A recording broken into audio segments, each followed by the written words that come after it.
Hi everyone, Peter here from Flow High Performance, and in this video we're going to be going through creating a periodized annual plan for throwing events.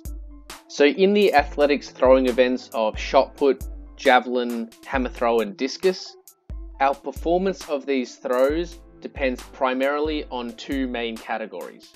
The first one is our skill efficiency, so how good we are at the actual movement, and then the other side is the physical output. So more specifically, how much force are we able to produce and how quickly can we produce that force? So in terms of physical preparation, these are essentially the only two key factors involved. There are obviously going to be psychological, nutritional, arousal, and etc. other factors that are going to influence performance, but in terms of our physical training, these are going to be the focus. So I personally have no experience in coaching or teaching any of the throwing events, and therefore the skill side of the equation should be left up to the discrepancy of the coach or the experienced athlete. However, in this video, we're going to be talking about the physical output side of the equation. So going a little bit further into this physical output aspect, basically we're referring to what our muscles and our body can maximally produce. So for the throwing events, we need to be able to move an implement that has a small weight component to it, and we need to be able to throw that as far as possible. So throwing that implement is going to require high force production and also high velocity of force production. So even if we can put lots of force into it, if we can't produce that force quickly, we won't be able to get enough velocity on it so that we can throw it far. So in terms of our training, we essentially want to be improving our maximal strength in key lifts and also our power, meaning our ability to produce force fast. So I have a template here of a yearly plan. At the top we have the months of the year, and underneath that we have the weeks of the year, going from 1 to 52. The first thing we need to do for our annual plan is put in when we have competitions. So I'll put in a bunch of competitions here just as an example. So the colored squares represent a competition, and the darker the color is, the more important the competition is. So for example, this might be just some sort of open competition, followed by some sort of qualifying competition, and then this might be some sort of fairly important competition depending on the level of the athlete. So this could be a national competition or a state level competition depending on what level the athlete's at. And then there's a period of not much competing, followed by the end of the year. We may then have some sort of qualifying competition again, followed by maybe another qualifying competition that's a little bit more important. And this competition here may be our national championships or our international event, depending on the level of the athlete again. So we can see that there is sort of two groups of competitions here. There is one towards the start to the middle of the year and one towards the end of the year. So we can break these up into training phases. So this will be phase 1, the start of the year, going into our mid-year competitions. Then after this phase, we may have a transition period. And this is going to be a week of active recovery essentially.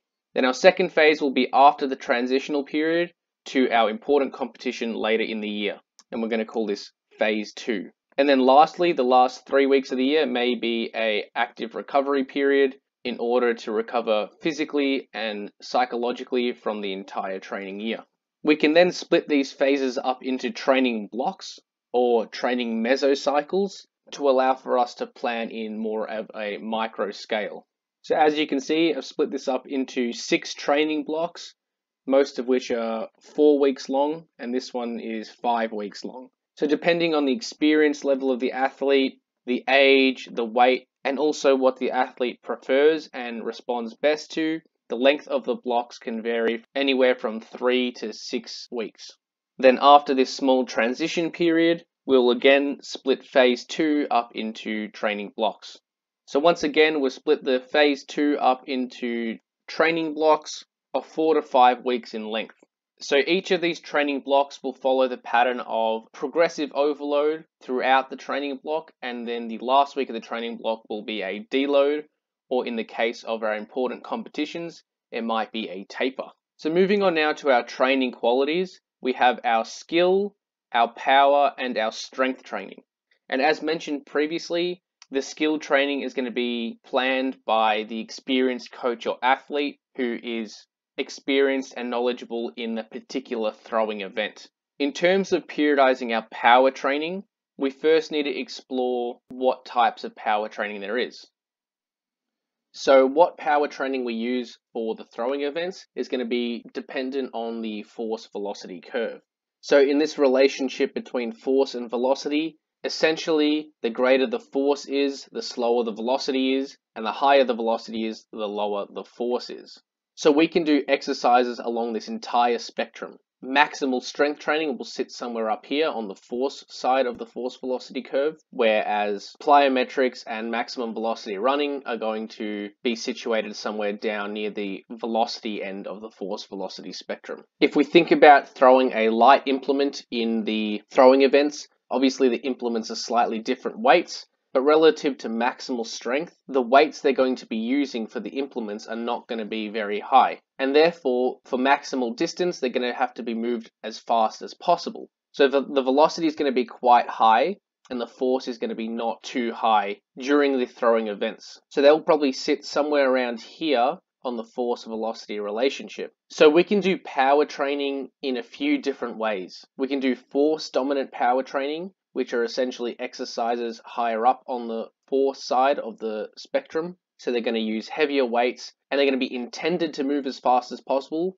but because the weights are heavier, the velocity is not going to be as high. We can then do more balanced type power training, which is lighter loads and again moved as fast as possible. And because these loads are a little bit lighter, it means we can move them slightly faster. And we then have our velocity dominant power, which is essentially quite low loads and moving them at quite a high velocity. So a simple example here would be like a jump squat. For force dominant power, we may use around 50% of our maximum squat. For balanced power, we may use something like 20 to 30% of our maximum squat. And for velocity dominant power, we may use something like 5 to 10% load of our maximum squat. So in that example, we have higher loads, therefore higher force and slower velocity. In the balanced power, we would have moderate loads and moderate velocity. And in the velocity dominant power, we would have lower loads and higher velocity. The velocity dominant power is going to be the most specific to our sporting event and therefore give us the most transfer to the throwing events. And the further away we go from here, the less specific the power exercise will be. However, doing higher force power exercises is going to help develop that high force base so that when we do these high velocity power exercises, we actually have more force. And if we teach our body to produce that force faster using high velocity movements, we should be able to implement more force at a higher velocity, which is essentially what the sport of throwing is. It's moving a light implement as fast and as forceful as possible.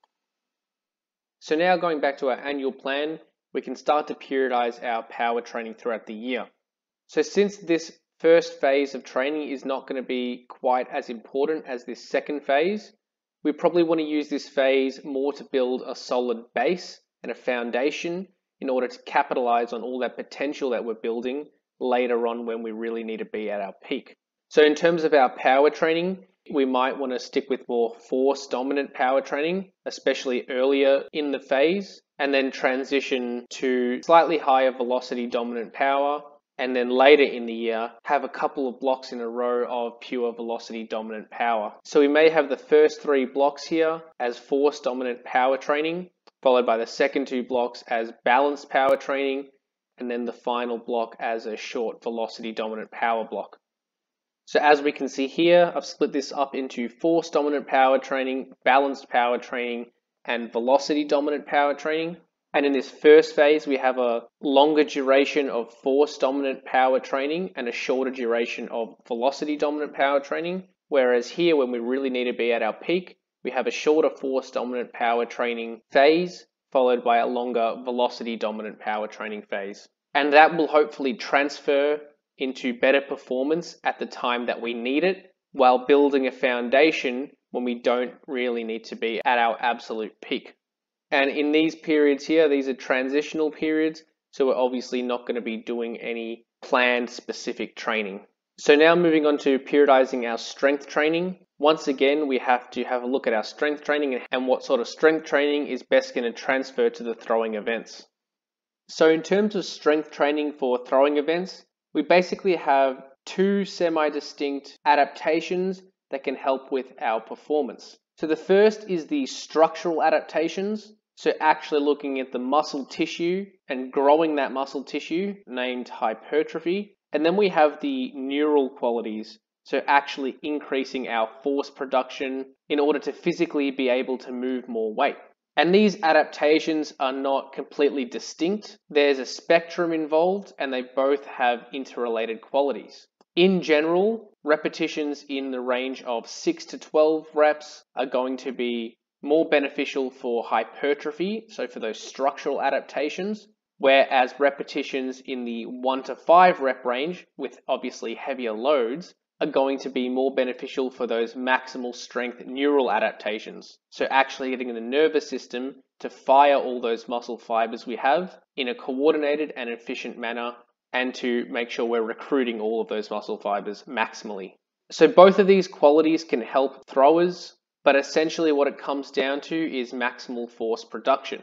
So maximal force production is the most important adaptation for throwers, because it doesn't matter how much muscle you have, we need to be able to actually produce as much force as possible. However, hypertrophy and structural adaptations can build a solid base for force production to be enhanced. So simply put, if we have more muscle fibers and more structure, we can then teach those greater amount of muscle fibers to produce maximal amount of force. So all things being equal, if we have more muscle structures, our force production will be increased. So we probably want to start off by building some structural adaptations, so some hypertrophy and also connective tissue adaptations using slightly higher repetition ranges. And then as we get closer to when we need to be at our absolute peak, we probably want to increase the intensity or the load and reduce the amount of repetitions we're doing in order to get those maximal strength force production adaptations.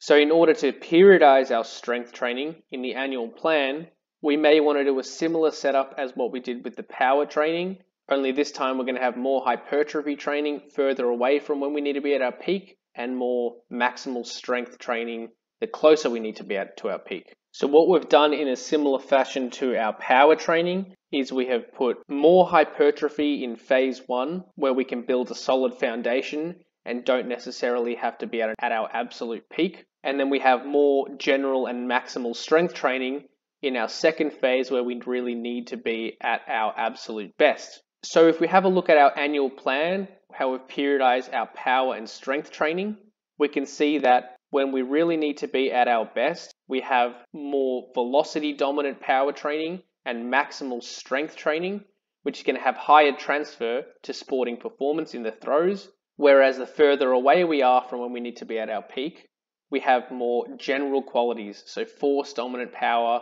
and higher repetition or hypertrophy strength training, in order to build that foundation so that our specific training can be enhanced from that general training. The last thing to fill out is our peaking index, and this is basically a rough idea of where we're going to be at in each block of training.